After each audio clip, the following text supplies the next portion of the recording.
Katniss reached the Cornucopia before Finnick in Catching Fire. The beginning of chapter 19 on page 268, Katniss talks about who is near her while she is on her platform preparing to jump into the water. And she notes that there are large land wedges coming out from the center of the Cornucopia, and Wolf from District 8 is beside her. Actually note who else is near her, but she does say that Peeta is probably on the opposite side of the Cornucopia because she can't see him through the Cornucopia. She notes that her body is oddly light. She cuts through the water effortlessly. She pulls herself up, dripping, onto the land strip and sprints down the sandy stretch for the Cornucopia. I can see no one else converging from my side, although the gold horn blocks a good portion of my view. So from her side, there is no one else. She beats everyone else on her side of the Cornucopia. I don't let the thought of adversaries slow me down, though. I'm thinking like a career now, and the first thing I want is to get my hands on a weapon. Last year, the supplies were spread out quite a distance around the Cornucopia,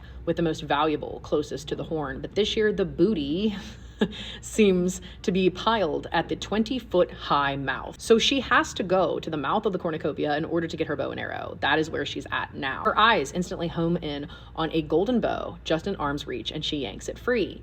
There's someone behind her, though. She's alerted by the soft shift of sand, or maybe just a change in the air currents, but she pulls an arrow from the sheath that is still wedged in the pile, and she arms her bow as she turns. Finnick, glistening and gorgeous, stands a few yards away with a trident poised to strike. A net dangles from his other hand. He's smiling a little. "You can swim too," he says. "Where did you learn that in District 12? So it's totally plausible that Finnick was on the other side of the Cornucopia, that he dove in, and that he reached the Cornucopia at the same time as Katniss. I will say Katniss is a huntress, okay? She is such an excellent hunter that she feels a shift in the air current or a slight sound in the padding of sand behind her, and that's when she notes that Finnick has the trident and the net.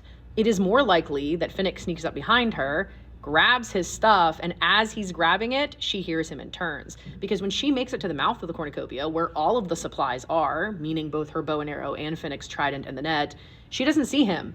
She grabs her bow and arrow, and that's when she notices that he's there. So I think it stands to reason that she got to the mouth of the Cornucopia before him, but it's up for argument.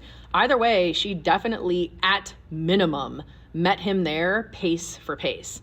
I do think that it's probably because she was swimming full of adrenaline. She is nervous and excited in an anxious sort of way because Katniss thinks that this is real. She's fighting for her life and for the life of Peeta. She wants Peeta to make it home, and she understands her assignment is to get the boy back to 12.